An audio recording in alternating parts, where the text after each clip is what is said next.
Hello, I'm Allan Wilen, Economics Director at Glenigan, and in this short video I'll be discussing our forecasts for social infrastructure construction over the next 24 months. Social infrastructure was one of the areas most disrupted by the lockdown during the second quarter, with the value of project starts 62% lower than a year earlier. The extent of the fall in large part reflects disruption in the residential sectors, which together accounted for 73% of social infrastructure starts last year. The COVID-19 pandemic hit private housing activity hard.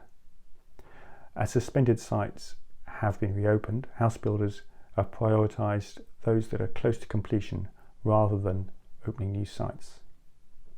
Near term, there has been a marked recovery in the UK housing market and in new house sales, in part fueled by pent-up demand post-lockdown.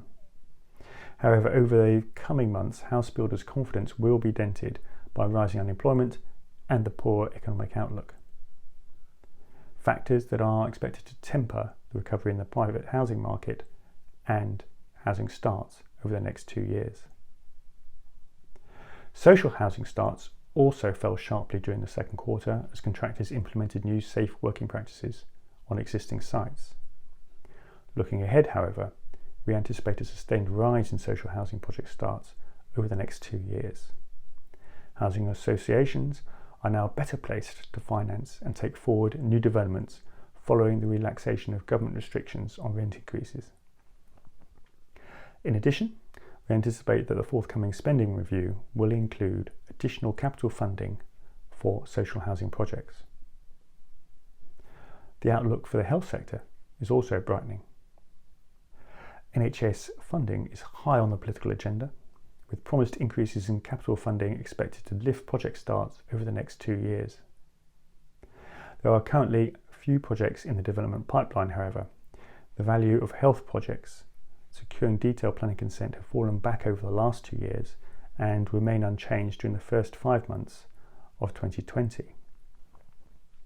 However, the temporary hospital programme, the Nightingale programme, has helped bridge the gap in development activity during the current year. Starts are subsequently forecast to gather momentum in 2021, rising by 34% as NHS trusts develop and implement investment programmes, with a further growth anticipated in 2022. An increase in school building projects is forecast to drive a recovery in the education sector during 2021 and 2022, as local authorities tackle a shortage of secondary school places. Against that, a fall in university capital spending is expected to temper the overall growth in the education sector, as universities face heightened uncertainty over their future funding streams and an anticipated fall in revenue from overseas students. The value of community and amenity projects covering areas such as prisons, law courts and blue light facilities has fallen back sharply over the last 2 years. Project starts were further disrupted during the second quarter of this year by the COVID-19 lockdown.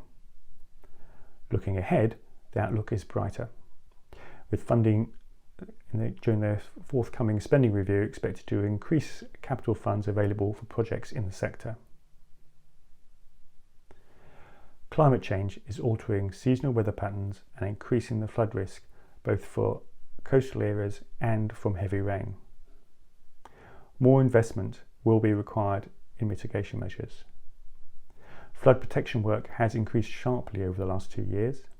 We anticipate further strong growth during 2020 and for starts to remain at a high level during the next 2 years. Overall, we anticipate that the value of underlying social infrastructure starts will fall by 26% in 2020, in large part due to the disruption seen during the second quarter of this year. Looking ahead, we anticipate a recovery in starts during 2021 and 2022, with the value of sector starts being close to 2018 levels by the end of the forecast period.